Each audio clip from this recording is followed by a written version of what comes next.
YouTubers, and welcome to Level-Headed News. This is your host, Brenda. I have 16 articles for you this morning. Those are in the description of the video for your convenience. The first article that I have for you here is off of Newsmax.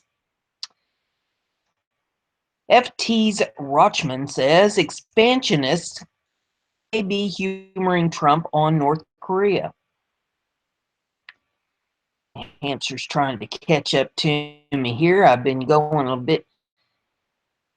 Give him an opportunity to catch up.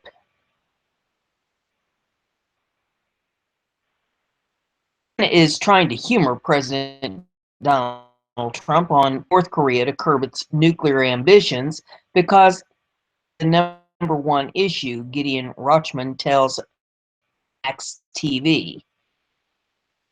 Rochman, respondent for Financial Times, sat down, and then of course the page jumps on me. With Newsmax TV's Bill Tucker to discuss his new book, America's Decline from Obama to Trump and Beyond. They actually are convinced that it's a great idea to totally put the squeeze on North Korea.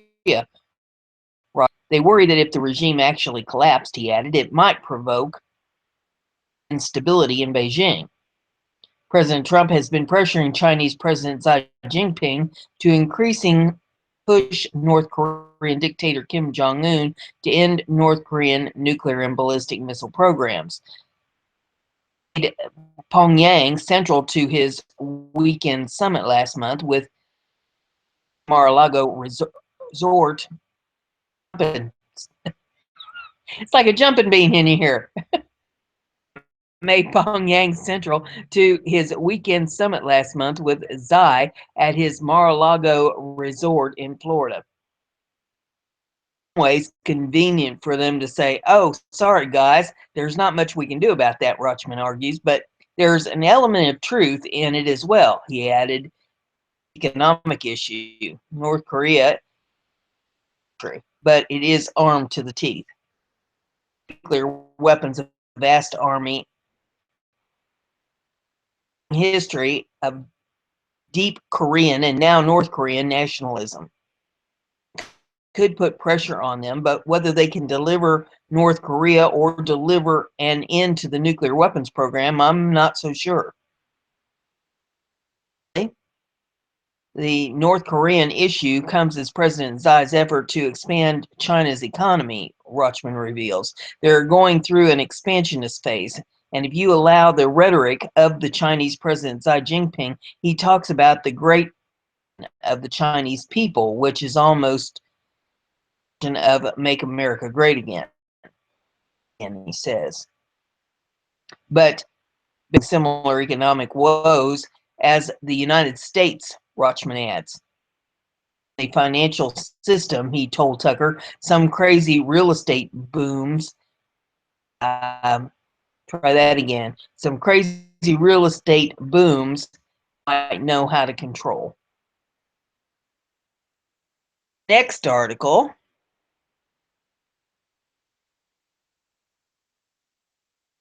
Off of libertyheadlines.com.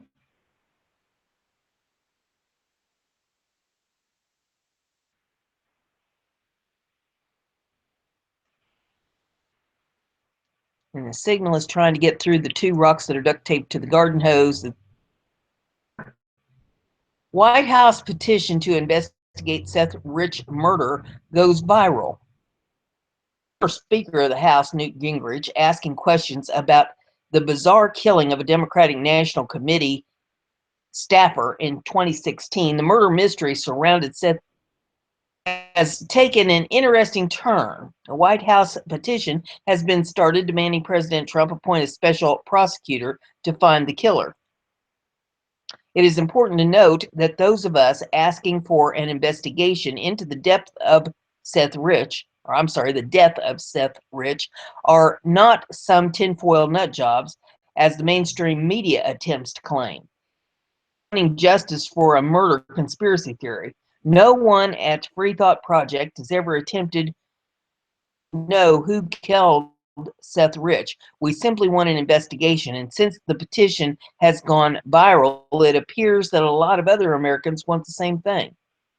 Was killed in 2016, WikiLeaks founder Julian Assange called for an investigation into the homicide. Why would a wanted man hold up at an Ecuadorian embassy in London care at all who killed the Washington, D.C. based staffer? And answered, but some believe the DNC database of emails, which arguably cost Hillary Clinton the 2016 presidential election. A petition has been created to force the president's hand to open an official investigation called "We the People Ask the Federal Government to Call on Congress to Act on an Issue." The petition is asking the president to appoint a special prosecutor to investigate the murder of Seth Rich, the alleged WikiLeaks email leaker. The petition was created by someone known as on May the 19th of 2017. Already over 25,000 signatures have been obtained of the needed 100,000, requesting the White House open an official investigation into his killing. The petition.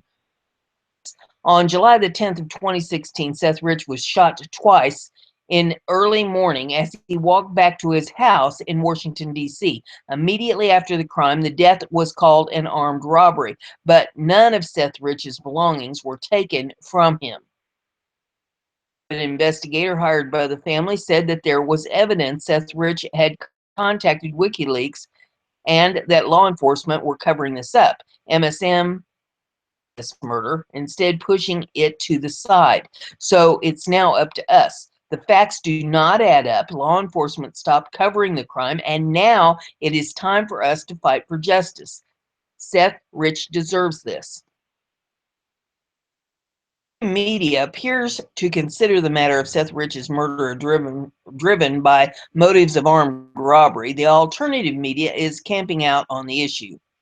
Let his name and the possible contribution to transparency disappear. If the rumors were true, Rich was the DNC mole who leaked the database of emails to WikiLeaks. He would likely have been targeted for discreditation, but instead he was found with gunshot wounds to his back, clinging to life, and later died from his injuries.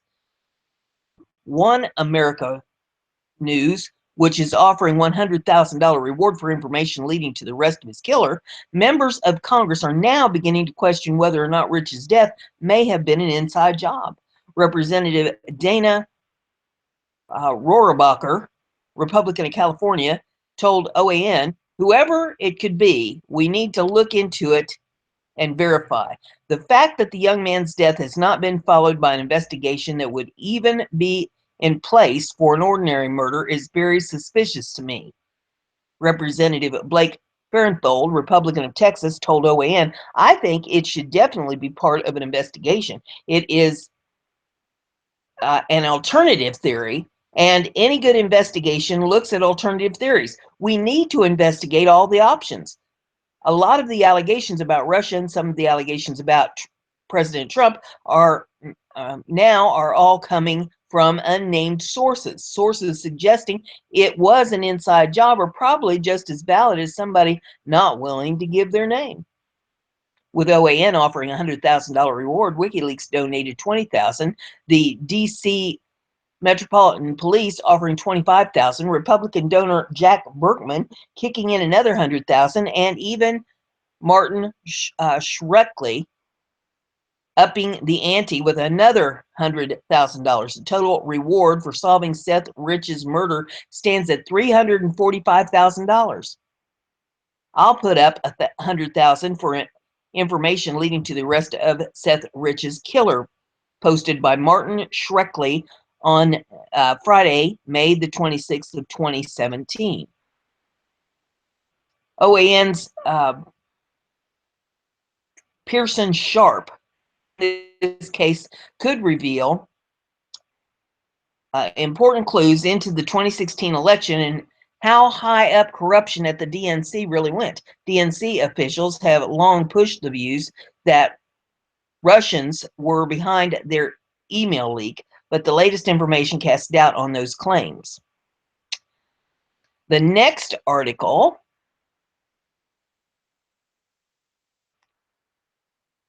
catches up. It's off of allnewspipeline.com.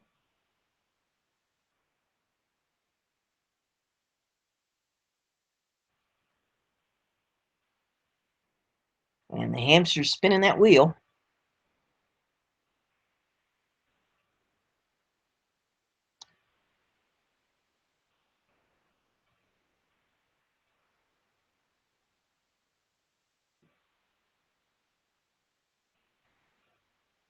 Okay, it says huge piece of Seth Rich murder puzzle. Report. FBI memo connects Seth Rich to WikiLeaks after his murder, but before leaked DNC Podesta emails. There always seems to be something sinister about how MSM and law enforcement went out of their way investigating how DNC data analyst was murdered just days before WikiLeaks started publishing internal emails leaked from the DNC and Hillary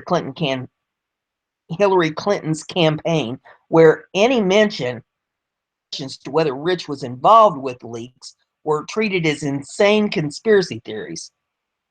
It was called robbery attempt, yet nothing was taken from the victim. WikiLeaks offered a $20,000 reward for information leading to an arrest in the Rich murder. The very same day, WikiLeaks founder Julian Assange spoke publicly about the risk leakers take, right before using Rich as an example of those risks. The case being investigated by the DNC police seemed to go cold until former homicide detective Rod Wheeler, hired as a private investigator to run a parallel investigation into the murder, went on Fox News and said that there were tens of thousands of emails on Rich's computer that he had sent to WikiLeaks, immediately followed by a Washington Post story that was meant to discredit any talk of a Rich WikiLeaks connection by labeling it a conspiracy, but instead blew up the internet. Fox News was forced to remove the story. Sean Hannity, who highlighted it, was forced to stop talking about it. And now there is talk of him either leaving Fox News or being fired because of it. And even tweeted that he was killed because he knew something. And publicly by another member of the family, then assertion, but screenshots were captured before it could disappear. One of the conflicting pieces of information was that the FBI somehow had some type of part in the investigation, specifically in finding files on Rich's computer that directly connected him to being the source of the DNC leaks to WikiLeaks. Yet the media reported the FBI was not investigating the case. Well, Joe Biggs over at Borderland Alternative Media just solved that conflict after obtaining heavy redacted FBI memo where the majority of it is blacked out, but the portions that can be seen clearly show the date of July the 15th, just 5 days after Rich's murder and just days before WikiLeaks started releasing the leaked emails. The memo also referenced WikiLeaks, the DNC, SRC laptop. The victims' name was Seth Conrad Rich, SCR, as well as the letters SET, SET, with 3 spaces, blacked out, redacted, then ICH. According to Biggs, it is true that the FBI was not investigating Rich's murder at that time, but the FBI was called in by the DC police to unlock the laptop and obtain the information held on it, police, which in turn, for the DC police, which in turn generated a technician's memo regarding the work done. And it shows a copy of this redacted paperwork here if you'd like to pull it up in and see it. It says at the bottom right, it has code that can be used to look up the official FBI memo, SCRDC-408. What that code means is the name of the person being looked into, SCR, Seth Conrad Rich, location DC with 408 documents. Any FBI memo, if it's a target of investigation, will show a code that can be used by journalists to request a Freedom of Information Act. So the FOIA experts can use that code and obtain a less redacted version. On July the 15th, the date on the FBI memo, WikiLeaks had not started releasing the DNC emails yet. Emails which, it is prudent to mention, resulted in former DNC Chair Debbie Wasserman Schultz being forced to step down from her DNC position. What's on the laptop Wasserman Schultz wants back so badly. Another recent revelation where Schultz was captured on camera threatening the DC police chief for his refusal to return a laptop that was in police custody because it was part of an ongoing investigation. According to official reports, the laptop in question is assumed to be part of an investigation into criminal case against a Pakistani staffer suspected of massive cybersecurity breaches involving funneling sensitive congressional data off-site, as reported by the Daily Caller. After listening to the exchange between Wasserman Schultz and the DC police chief, though, there is no specific mention of what the investigation regarding the laptop is about. The DC story indicates their assertion that the laptop in question pertains to the investigation of the IT staffer comes from a federal employee with knowledge of the situation and who requested anonymity, telling the DC that as House authorities close in on Aman Awan and his brothers, the laptop used by Imran was hidden in an unused crevice of the Rayburn House office building. Wasserman Schultz's office is in Longworth House office building, a separate structure. The laptop was later found by Capitol Police and seized because it was relevant to the criminal investigation, the source said. That the only connection between Wasserman Schultz's attempted intimidation of the DC police chief and the laptop in question and the IT staff member's investigation is an anonymous federal employee, when we consider just how hard the MSM and law enforcement has been pushing any connection between Rich and WikiLeaks as a conspiracy. At this point, how truthful any federal employee is going to be with the media in this matter. Could Wasserman Schultz be so desperate in the video above to have a laptop returned to her because it would provide conclusively that Seth Rich was murdered because he was the DNC leaker? The next article is off of BizPac Review.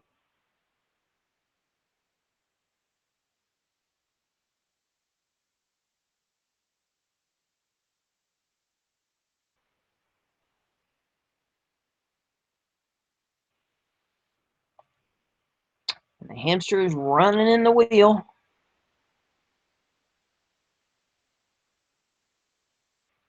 Says Senator John McCain calls Putin a greater global threat than ISIS. Senator John McCain, Russian President Vladimir Putin poses a greater threat to global security than ISIS. Republican and former GOP presidential candidate spoke in Australia about the threat and said the Senate would seek to impose sanctions against Russia for its alleged interference in the U.S. election. I think here, and the most important threat, McCain said of Putin during an interview with the Australian Broadcasting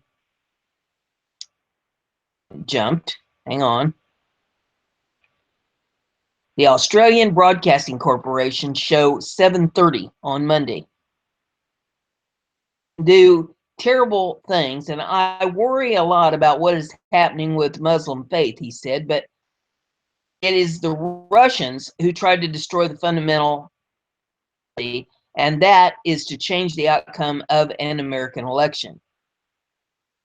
Although there has been no evidence to back up the claims that the Kremlin altered the election results, McCain, who is chairman of the U.S. Senate Armed Services Committee, believes Russia was still trying to affect the outcome.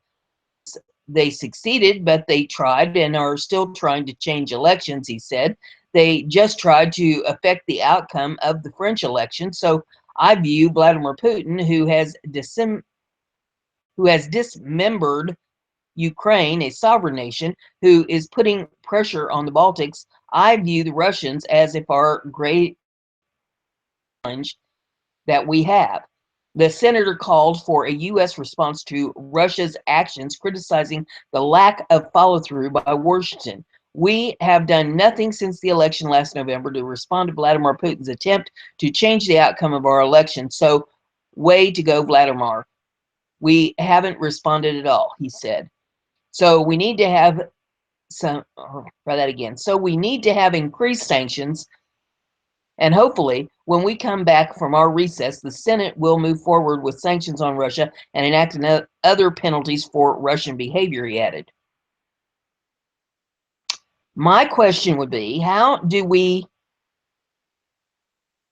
put these sanctions in motion when we have no proof of any interference? Is it proper to put down a punishment when there is no proof of a crime?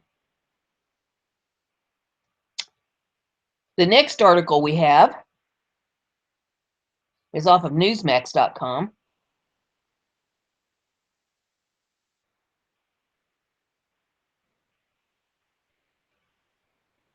And the hamster is running in the wheel.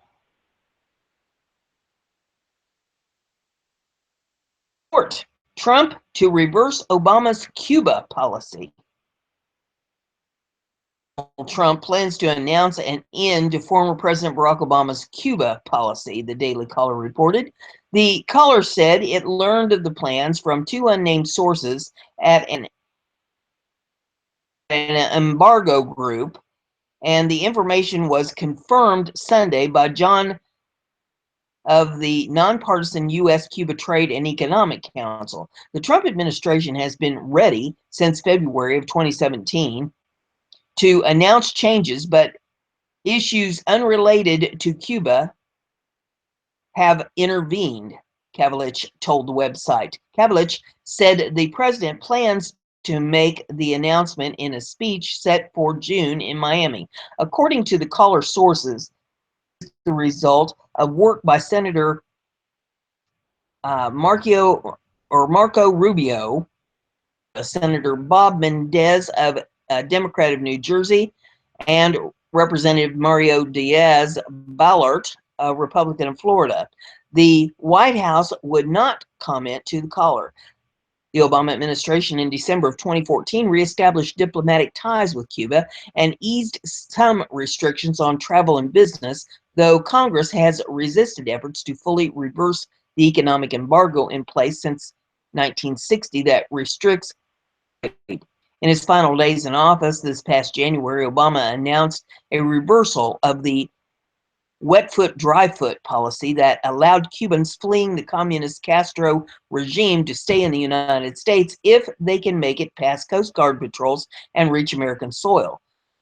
Mendez protested the policy, saying at the time, we should never deny a Cuban refugee fleeing a brutal regime entry into the United States. The Obama administration seeks to pursue engagement with the Castro regime at the cost of ignoring the present state of torture and oppression and its systematic curtailment of freedom. Kavalich told the caller the current White House will put into place increased enforcement relating to travel, as well as a focus upon discouraging transactions with entities controlled by the Revolutionary Armed Forces of the Republic of Cuba. Starwood Hotels and Resorts International, according to Kavalich, because it has a hotel being managed by a company controlled by the FAR. Though Trump said in 2015 he thought the concept of opening with Cuba is fine, he changed his tune during the 2016 campaign, saying he would terminate Obama's deals with the island nation if it did not make changes. Rubio and Representative Diaz-Balart have expressed confidence in recent days Trump would reverse Obama's policies, with Diaz-Balart telling national journalists last week he is 1,000% sure the president is going to deliver on his commitment. I have no doubt that you're going to see in short order a different policy. Rubio's office offered no comment for the caller story, but he tweeted in March he is quite confident Trump will treat Cuba like a dictatorship. The next article is off All Max.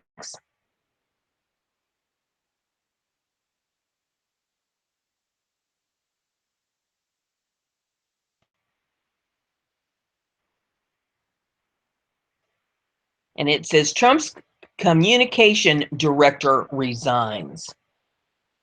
Communication director Mike Dubicki,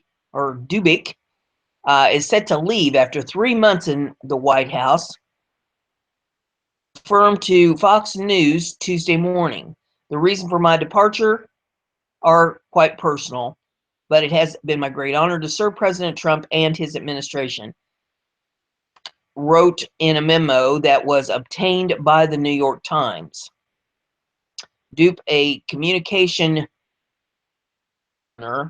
who was brought into the Trump administration in March, resigned May the 18th, though he was not set, or though he has not set a last day on the job, and is leaving on good terms, according to Axios News.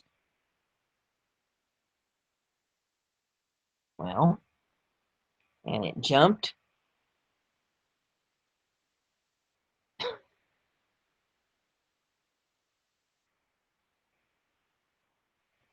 There we go, which first reported his departure, citing a senior administration official.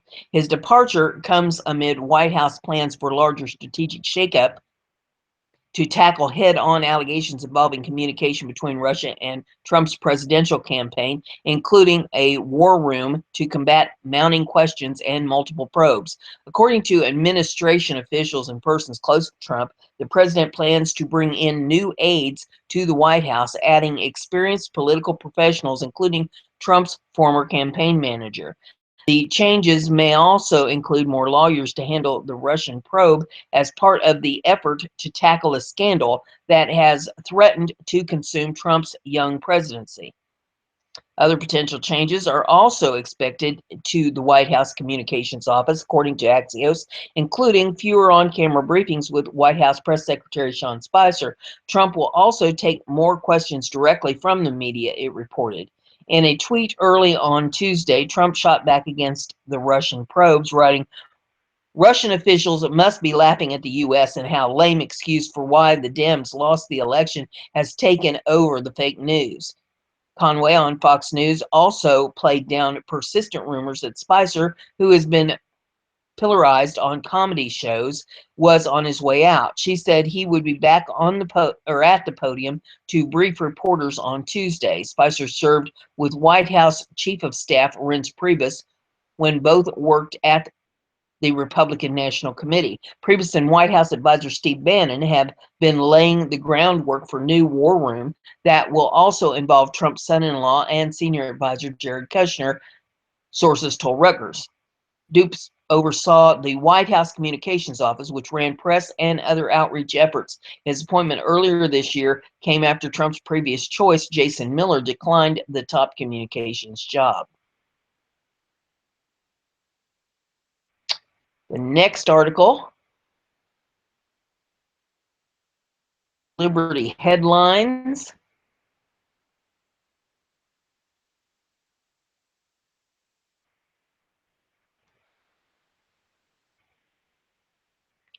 And it says Trump is struggling to attract talent, Republican lawyers say. President to attract elite legal talent to his administration, top Republican lawyers say. It is, or as its repeated blunders and vindictive posture has left many of Washington's top conservative litigators leery of the embattled White House. Veteran Republican lawyers and their proteges, wary of with a self-destructive streak, have decided to stay in private practice given Trump's unpredictability, reports Politico's Josh Gersten. Trump abruptly dismissed former FBI Director James Comey, whom he called a nut job, during an Oval Office meeting with Russian officials, and publicly convicted his own Deputy Attorney General, Rod Rosenstein, in the past month alone. Rosenstein, a respected Department of Justice veteran, had his sterling reputation somewhat tarnished after the bungled Comey firing. as the probe into alleged collusion between his campaign and Russian interests expands into Trump's own family and threatens to engulf his presidency. They were dealing with a pool that had already shrunk, and now, of course, some people will be avoiding it like the plague, one Republican lawyer who held a top post at the Justice Department under President George W. Bush told Politico. There's definitely some poisoning of the well going on in terms of who would take a job at this point. The issue is reportedly compounded by the administration's refusal to hire any lawyers who aligned with Never Trump movement during the 2016 election. Gersten reports that even those reformed Never Trumpers who wish to join the administration have essentially been blacklisted from the government service. Paul Rosenzweig, a veteran of the Bush-era Homeland Security Department, said the pool of prospective candidates for top legal post numbers at just a half a dozen. I look around at people considering going into the Trump administration. Names come up for every open job, Rosenzweig said. It's the same 6 names for every open job that are both qualified and willing to serve. But one Trump aide argued that qualification, not interest, is what is an issue when filing senior government positions or filling senior government positions. The bottom line is there's a small universe of people who are eligible, and so naturally you're going to see repeat names appearing, the advisor said. Trump has drawn much of his legal talent from single firm Jones Day, who he has retained as campaign counsel during the 2016 general election. Over a dozen Jones Day lawyers are currently serving throughout the Trump administration, including White House counsel Don McGahn and incoming Solicitor General Cisco. The firm, known for uncompromising discretion, seems a fitting partner for a president who places serious stock in secrecy. The president also has close ties to Kazowitz, Benson, and Torres, a commercial litigation shop in New York, which, in Trumpanian fashion, boasts of its aggressive legal strategies.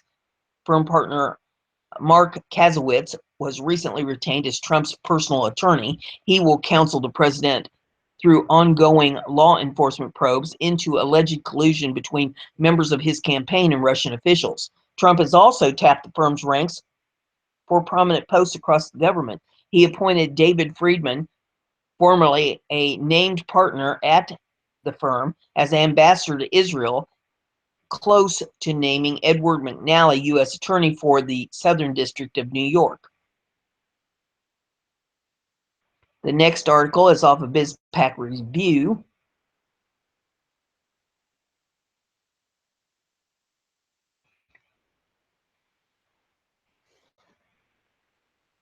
The hamster is running in that wheel.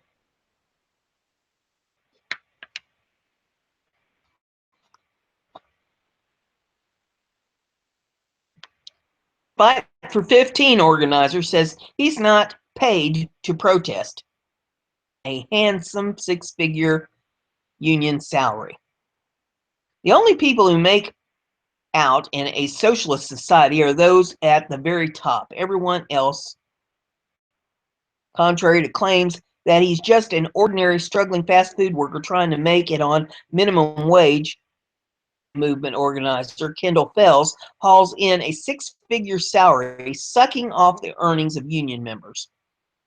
Asking if he was being paid to attend Chicago's March on McDonald's protest he organized that this week, the Daily Caller reported.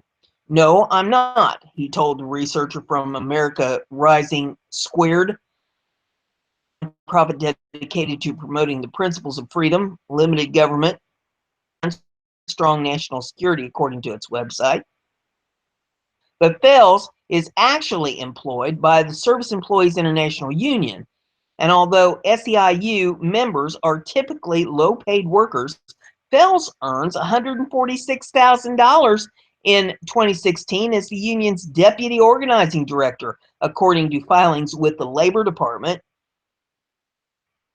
Art the Chicago, or that should be at, when interviewed at the Chicago event, Phelps was reluctant to answer questions about himself and at one point told the interviewer, "Please don't record me," as he moved his hand lens, according to the DC. The question you should be asking is like, how much do these corporations make and how much do these people make and why are they out here protesting, Phelps said. Enough, although he claimed a huge disparity between the fast food employer-employee earnings at a May 12, 2014 event, Phelps said he uses restaurants' minuscule profit margin as a tool to demand higher wages. Wendy's, Burger King, these places specialize in selling burgers. We specialize in fighting, so it's hard for them to fight us and sell burgers at the same time, he said. So if they were to fire one of our workers or cut one of our workers' hours, we try to have a reasonable conversation with them because we're very reasonable individuals, Fell continues. If that doesn't work, then we'll bring 150 people and shut their store down day after day after day, and their profit margin is so small that they're kind of forced to make an economic decision. What he didn't reveal was that precisely because of their low profit margin, fast food outlets often revert to either automation or going out of business entirely. The employee comes out the loser in either of these scenarios. Folks on social media called it as they saw it, just another example of liberal hypocrisy. Next article is off Newsmax.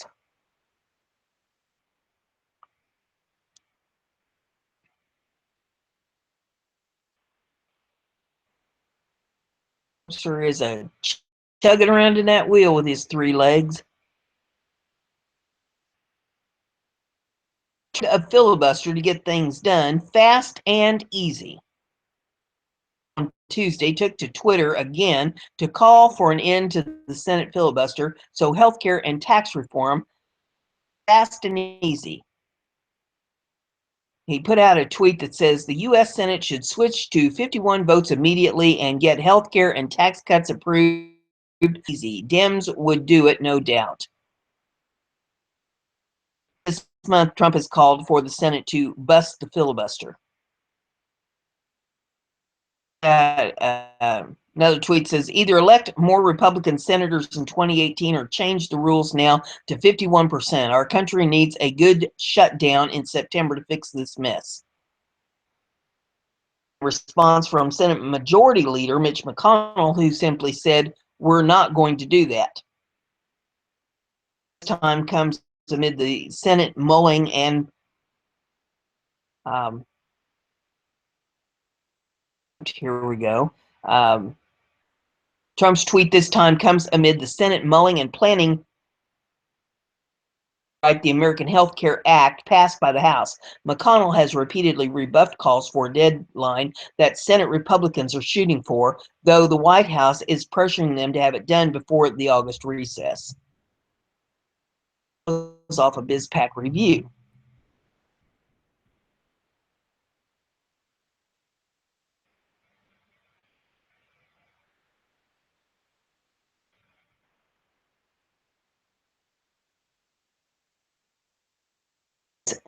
Near fistfight. Rep calls ICE on brazen illegals at Texas Capitol. Lawmaker threatens to shoot colleague over it.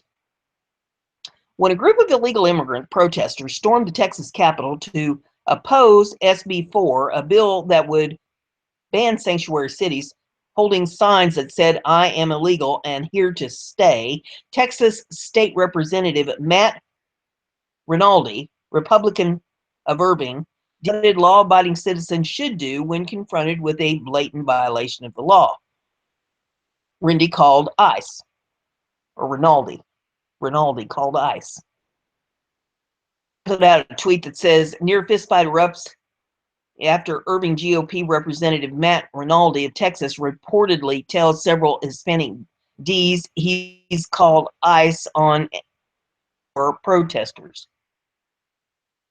Since most Democratic lawmakers aren't big fans of law and order when it gets in the way of as much illegal immigration as possible, Democratic State Representative Raymond Romero, Democratic Fort Worth, decided to get physical with Rinaldi right there on the House floor.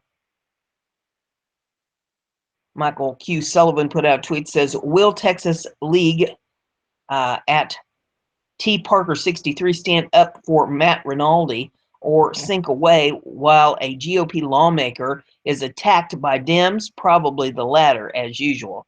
And Michael Openshaw tweeted back, and it says, video of the scuffle on the Texas House floor, pretty clear who was physically instigating here, not. And there is the video if you care to take a look at it. Rinaldi later explained what happened and how he reacted to it on Facebook post. He put out a statement saying, today, Representative Pancho Navarez threatened my life on House floor after I called ICE on several illegal immigrants who held signs in the gallery which said, I am illegal and here to stay. Several Democrats encouraged the protesters to disobey the law enforcement. When I told the Democrats I called ICE, Representative Raymond Romero physically assaulted me, and other Democrats were held back by colleagues. During that time, Pancho told me that he would get me on the way to my car. He later approached me and reiterated that I had to leave at some point and he would get me. I made it clear that if he attempted to, in his words, get me, I would shoot him in self-defense. I am currently under DPS protection. Several of my colleagues heard the threats made and witnessed Ramon assaulting me. Now the whole self-defense thing has become something else entirely. If you listen to the liberal media and Democratic lawmakers' version of the events, here's what Pancho's brother Justin had to say. And here's the quote. There was a subsequent exchange between my brother Pancho and Representative Rinaldi, and there was a threat made from Rinaldi to put a bullet in one of my colleagues' heads.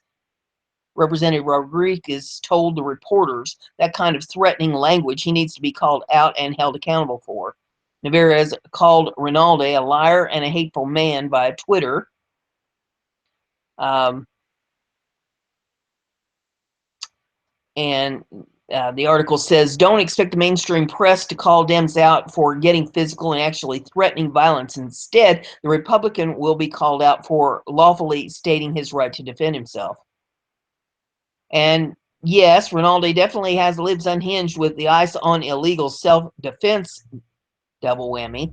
And there's tweets here saying cowardly Nazis like Matt Rinaldi, who call the SS on peaceful protesters, will be among the first against the wall. Another one says, could it be, or it could be, that you are a complete dick who simply fits too perfectly in Trump world. Another one says, you should never have left in one piece, but I guess a bruised ego is just as good. Hashtag coward.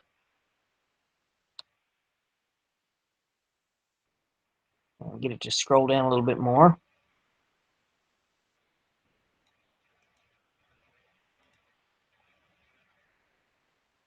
The article, there are some comments at the end of that if you want to pull it up and check all that out. Holy smoke.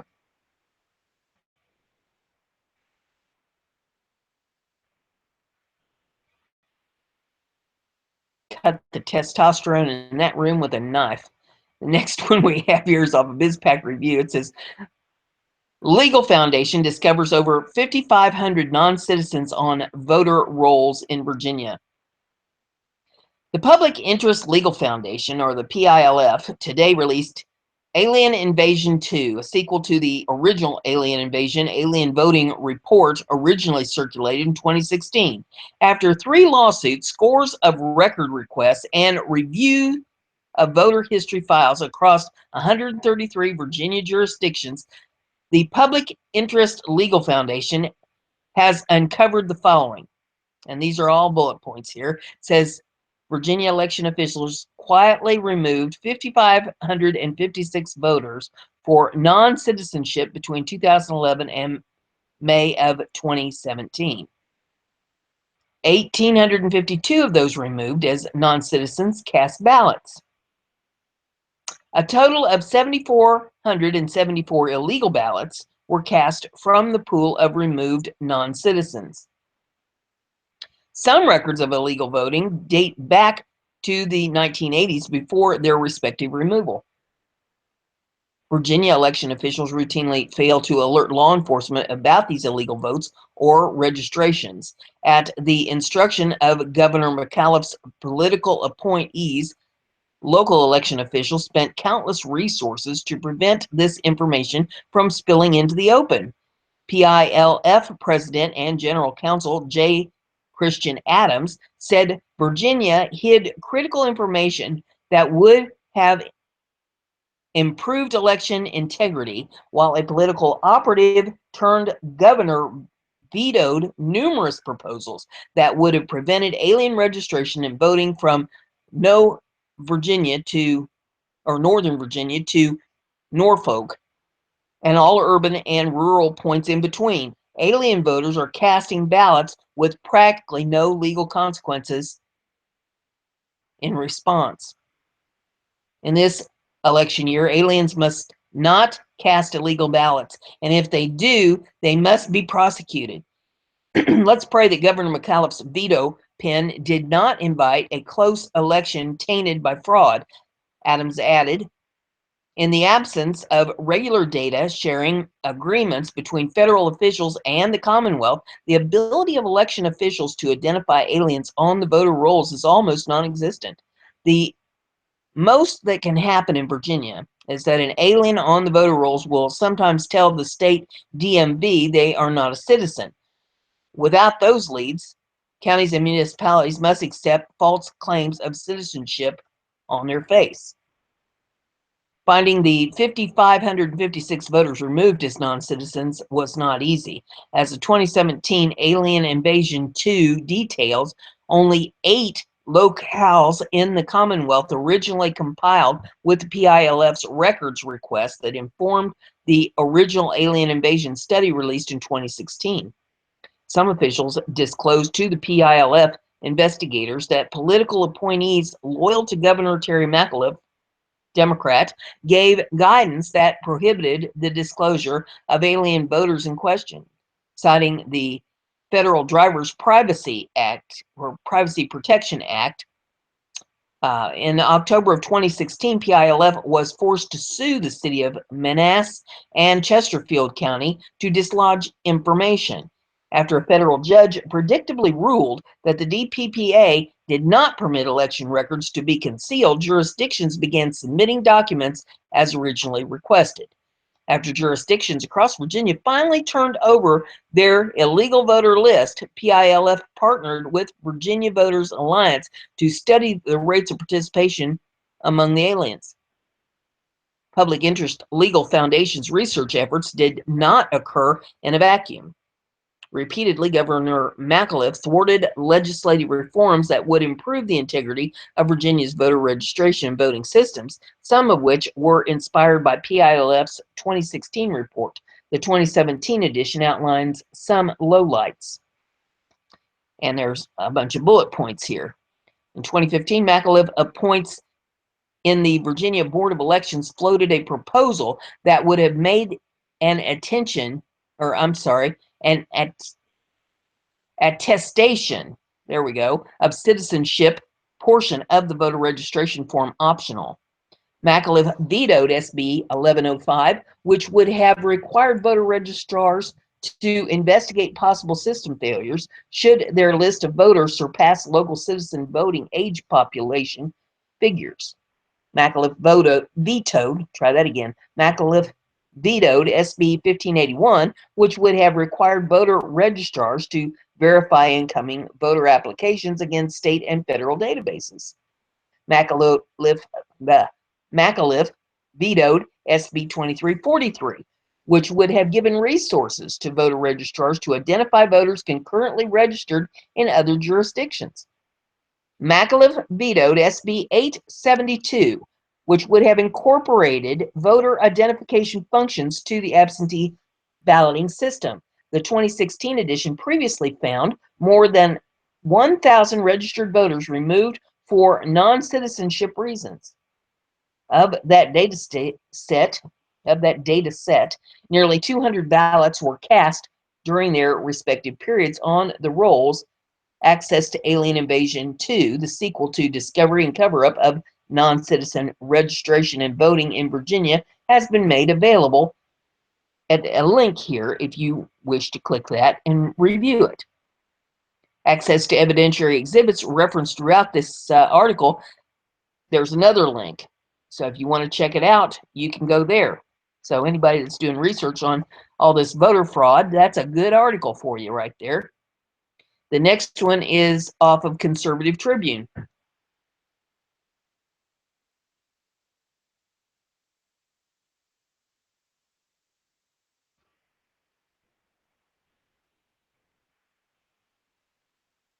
I'm waiting on the hamster. We'll goose him and see if that helps. Red alert! State Department betrays Trump's promises, issues sickening orders at the border.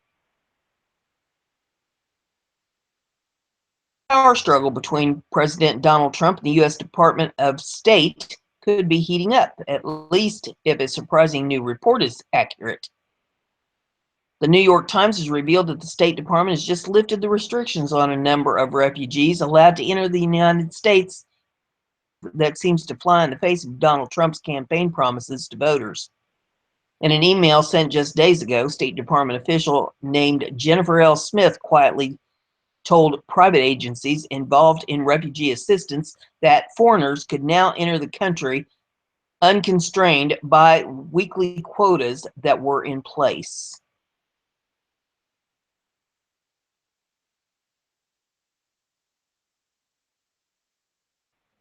That quota had previously been around 830 incoming people a week. The unexpected change could nearly double that number of refugees to about 1,500 a week.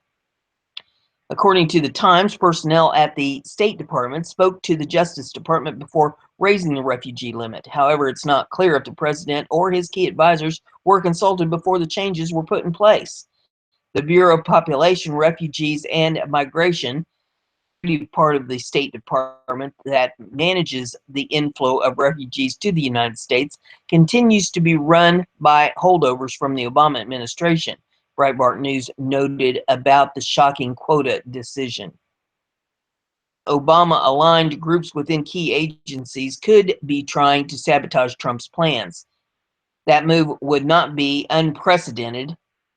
Previous administration who still work in the Department of Justice and the FBI have reportedly the new president's agenda at every turn. The timing of the email also suggests that the State Department did not want Trump supporters to notice the change. Betraying the voters who elected Donald Trump, the Department of State slipped to the contractors on Thursday, who then slipped the news to the New York Times, packing up for the beach or getting ready for a family barbecue using the federal government's favorite holiday weekend to trick and bury the news, explained Dan Kokorin on the Refugee Resettlement Watch blog. We'll likely have some hard questions for the Trump administration in the coming days if the refugee policy change by the president major broken promise. On the other hand, a possible State Department coup against Trump would raise the question of exactly who is in charge of the border issues in Washington. Trump won the election largely due to his pledge to secure the border and drain the swamp in the nation's capital. If the latest reports are accurate, it looks like he is fighting back. Puzzled by this sudden reversal, please share this important story. The article is off of BizPac Review.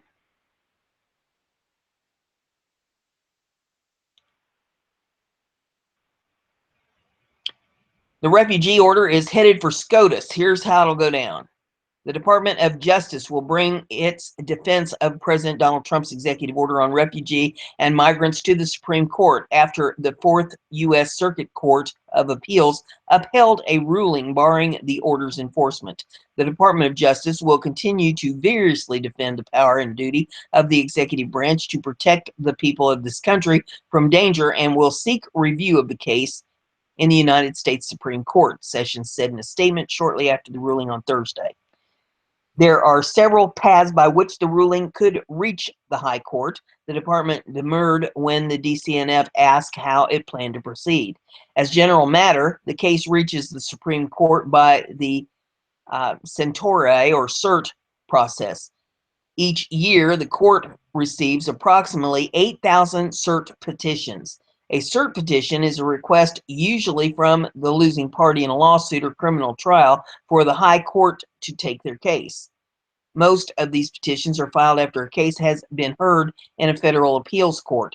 The justice reviews each petition and chooses which cases to hear by a so-called rule of four. If four justices vote to review the case, then the petition is granted and the oral argument is scheduled. Time will become a hindrance for the department should it choose to proceed by this approach. The court sits from early October to the end of June and is no longer scheduling cases for arguments during this term. Should the department follow standard cert procedure, the case will not be heard until at least October, and many more months could elapse thereafter before a decision is handed down. This long time frame is especially detrimental to the government's case. Choosing to pursue a lengthy appeals process could undermine the administration's argument that the order was motivated by urgent threats to national security. The department could also file an emergency petition with the court, asking the justices to stay lower court rulings blocking the order and reinstate it on a temporary basis while the courts decide how to proceed. This request would be submitted to the Chief Justice John Roberts, who handles emergency matters arising from the Fourth Circuit. Roberts is then likely to refer the petition to the full court. An order staying the lower court rulings and reinstating Trump's directive on a temporary basis requires 5 votes. The justices could issue such an order and then deliberate as to whether they should accept the case. In the alternative, they would deny the emergency petition, and the government would then turn to the standard cert procedure to seek review. There's also the matter of the Ninth Circuit Court to consider. The court is much more likely to review the case if the Fourth and Ninth Circuits reach different conclusions as to the key questions of the controversy. The Supreme Court's primary function is to ensure uniformity of federal law. If multiple federal courts differ over a particular question, the court is more likely to address it in order to protect homogeneity. Therefore, the department may wish to wait for the Ninth Circuit's decision before petitioning the Supreme Court in hopes that major differences between the rulings would engender greater interest in the case among the justices. The Ninth Circuit's decision is expected in a matter of days. The next article is off of Liberty Headlines.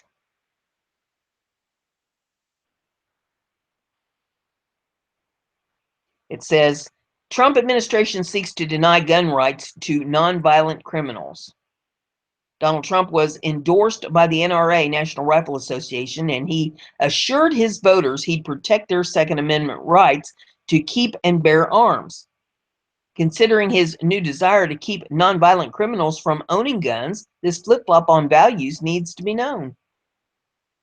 Scouring through the conservative alternative media left much to be desired on this, while the left-leaning outlets are having a heyday.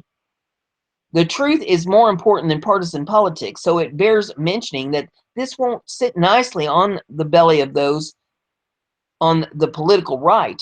But Sessions versus Binderup is a big deal to anyone who seeks freedom from the continued oppression of the federal government.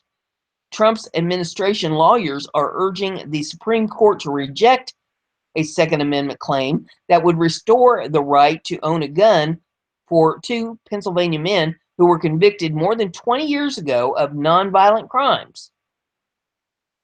One of the 2 men, Julio Suarez, has had his case consolidated with that of David Binderup. Both were convicted of nonviolent crimes and seek to have their gun rights restored. Their crimes are described as the following. Daniel Binderup, for whom the case is now named, had a had a consensual sexual relationship with a 17-year-old in 1998. He was sentenced to probation for 3 years under a misdemeanor conviction in Pennsylvania for corruption of a minor.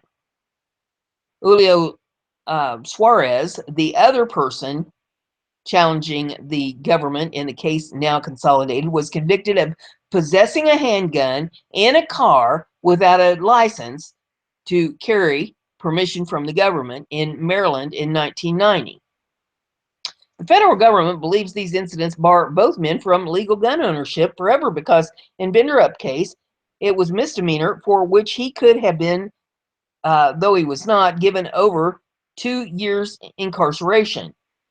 In a complicated September 2016 decision from en blanc panel of the Third Circuit Court of Appeals, in which different elements were signed on to by different batches of judges, the court declared that the offenses of Binderup and Suarez were not serious enough to strip them of their Second Amendment rights.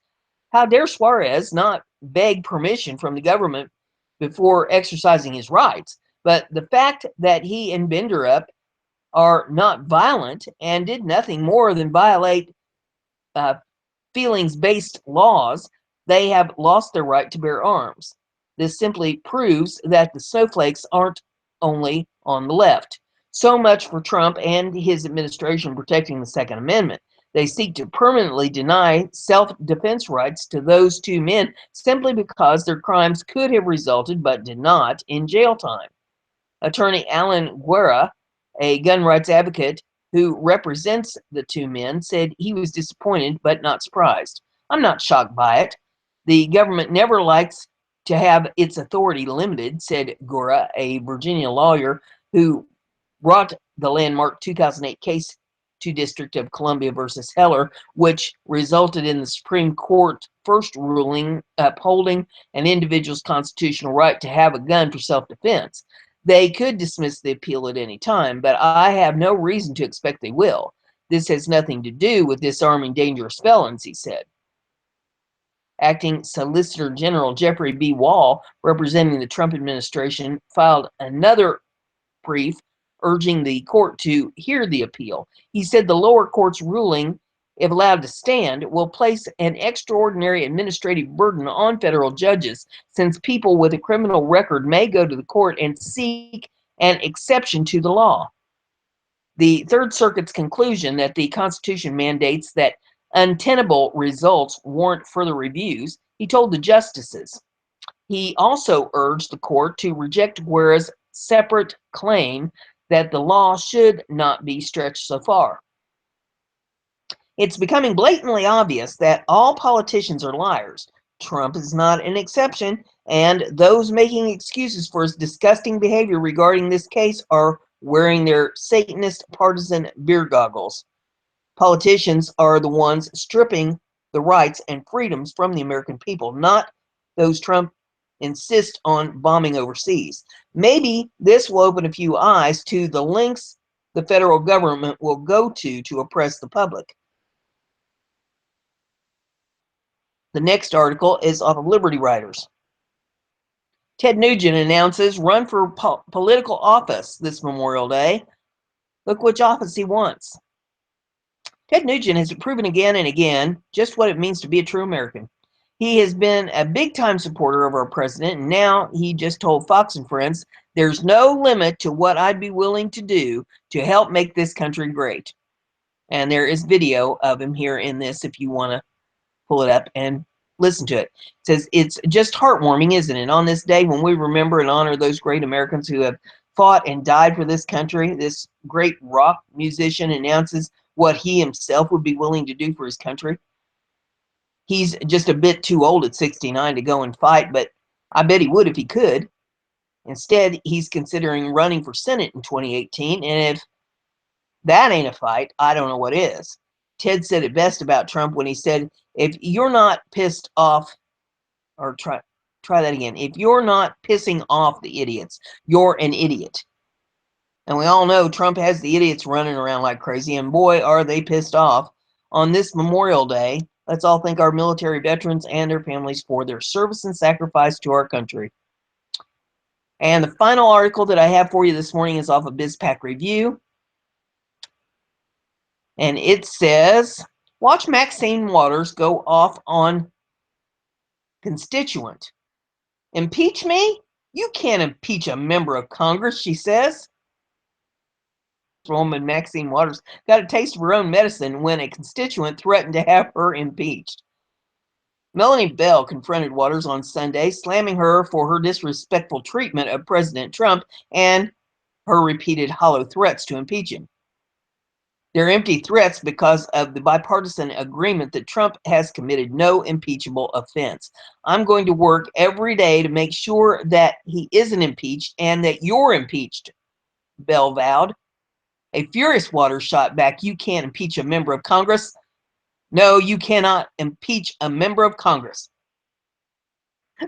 Bell posted a YouTube video of the encounter where she revealed that she had been ignored despite repeatedly calling Waters' office and emailing her for 5 minutes of your time. Waters seems to have forgotten that as a public servant, she works for voters like Bell. Melanie Bell then scolded Congresswoman Waters for her mistreatment of President Trump. I love my president, Bell said. Waters replied, I can't stand him. He's the most horrible man I've ever seen in my life. Your president is a dishonorable, lying man. Los Angeles street artist Sabo recently plastered the city with Impeach Maxine Waters artwork, and there's pictures of that here if you want to pull it up and take a look at that. One of them tweets out, Annie Maxine gets plastered by artist Sabo at anti-Trump town hall. Waters has hypocritically trashed President Trump for being corrupt, while she has been using her political position to help her daughter and husband pocket boatloads of cash during their 13 terms in Congress. Psychiatrists call this psychological projection. Waters' career highlights include being rated one of the most corrupt members of Congress in 2005, 2006, and 2008 by the George Soros-funded liberal watchdog crew, Citizens for Responsibility and Ethics in Washington. In 2008, Waters was charged with 3 counts of ethical violations after allegedly helping One United Bank secure $12 million in federal bailout funds while hiding the fact that her husband owned stock in the bank. You can't make this stuff up. If you like what I'm doing here, give it a thumbs up, share it on your social media so everybody gets to hear the news. And don't forget to subscribe. That way you'll stay informed. Have a great day.